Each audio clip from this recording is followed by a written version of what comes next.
What do you think about how well the President of the USA is protected? We often see the President surrounded by a team of Secret Service agents, wearing bulletproof vests and constantly on high alert. However, all this protection comes at a high cost and raises questions about the level of security and its impact on the President's daily life. So, who has the responsibility to protect the President, and how well is the President really protected?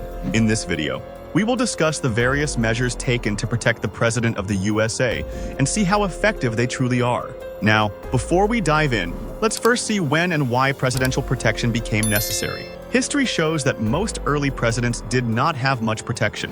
For example, Thomas Jefferson walked to his own inauguration without any guards. Martin Van Buren used to go to church by himself on Sundays. It wasn't until President Lincoln's time that the idea of needing serious protection started to take hold.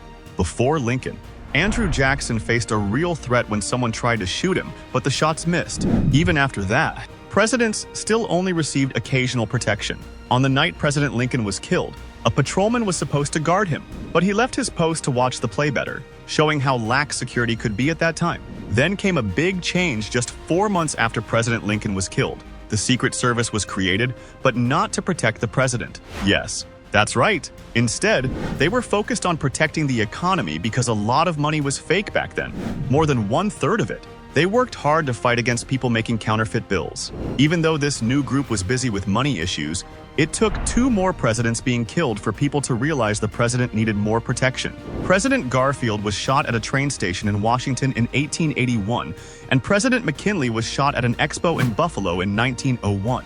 After 3 presidents were assassinated in less than 40 years, Congress realized that something had to change. They decided to give the Secret Service the job of always protecting the president. This new responsibility meant that the Secret Service had to focus even more on keeping the president safe from any threats. Their job now wasn't just about dealing with money problems, but also about ensuring no harm came to the person leading the country.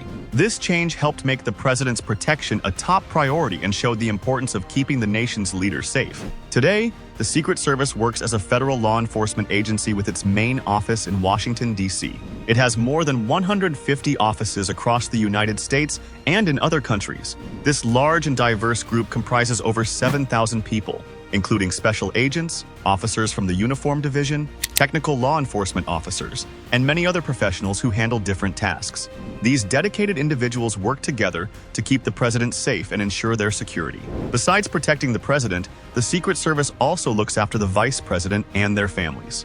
They make sure families feel safe and secure. Former presidents and their spouses also get protection, but only their children under 16 years old are protected. When foreign leaders come to visit the United States, the Secret Service protects them and their spouses. Major candidates running for president or vice president and their spouses also receive security help. Lastly, the Secret Service keeps everything safe during huge gatherings called National Special Security Events. The Secretary of the U.S. Department of Homeland Security decides these events. This means the Secret Service has an important job to keep many people safe. So, how does the Secret Service protect the president? First of all, before a president gets elected, they will have received information from intelligence services about threats to their safety. This helps the Secret Service plan for possible scenarios and create security strategies. Once a president is elected, extensive training goes into ensuring that everyone who protects them knows what to do.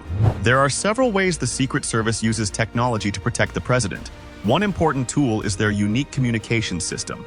This system helps all agents know where the president is at all times. Each agent wears an earpiece to hear other Secret Service members and get instructions from a special command center.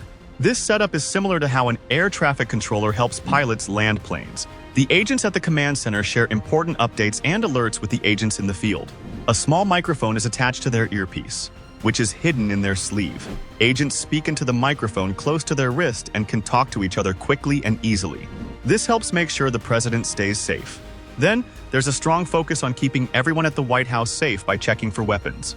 To do this, everyone who enters must go through a metal detector, also known as a magnetometer. This special machine helps the Secret Service find any hidden weapons that someone might try to bring into the White House. The Secret Service has specialized teams that receive training in detecting explosives, weapons, and biological hazards. They also have trained bomb-sniffing canines who help with security checks. So, what about the president's travel? When the president needs to go somewhere in a motorcade, the Secret Service uses special cars. They're super safe, custom-built Cadillac limousines. The newest and biggest one is called the Beast. It's like a moving fortress. Sometimes, they also use armored Chevrolet Suburbans when they need something that blends in more with other cars. For important official trips, these cars are decorated with US and presidential flags, and even the presidential seal is placed on the back doors. But if the event is casual, they leave the cars plain with no flags. However, there have been some reports criticizing the Secret Service for being slow to use new technology, but they work hard to make sure the president stays safe on the road. Now, you might be thinking about what kind of equipment the Secret Service uses to keep the president and other important people safe. Well, the agents and officers have many tools and weapons to help them do their job. They are trained on standard weapons like the FN P90 submachine gun, the 9mm Heckler & Koch MP5, and the 12-gauge Remington 870 shotgun. For times when they need a non-lethal option, they carry expandable batons called ASP-16 batons, and some officers also have pepper spray. There's also a special group called the Special Operations Division, or SOD. This team can use different weapons that aren't standard issues. For more serious situations, the Counter-Assault Team and the Emergency Response Team have powerful weapons like the Knights Armament Company SR-16 CQB assault rifle. They even have special shotguns for breaching doors. The Counter-Sniper Team, which is part of the Uniformed Division, has snipers who use custom bolt-action rifles and semi-automatic sniper rifles to keep watch from a distance. During Vice President Mike Pence's visit to Indianapolis, 2 such snipers were assigned to ensure his safety. Their job was to carefully watch over the surroundings and look for any possible danger to the vice president. Using their powerful sniper rifles, they were ready to react instantly if needed. This security setup is part of how the Secret Service protects important leaders, ensuring they are safe no matter where they travel. So, how much does it all cost to ensure the safety of the President of the United States?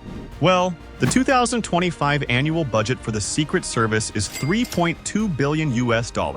This may seem like a lot, but when considering the high-risk nature of the job and the significant number of individuals and events that require protection, it becomes clear why such a large budget is necessary. And here's an interesting thing. The Secret Service doesn't protect the president all alone. They work with federal, state, and local agencies every day. For example, the Secret Service Uniform Division, along with the Metropolitan Police Department and the U.S. Park Police, help keep watch around the White House by patrolling nearby streets and parks. Regarding using the best security techniques, the Secret Service talks to experts from other groups to always stay up to date. Military teams also help them, especially with handling explosives and providing communication tools.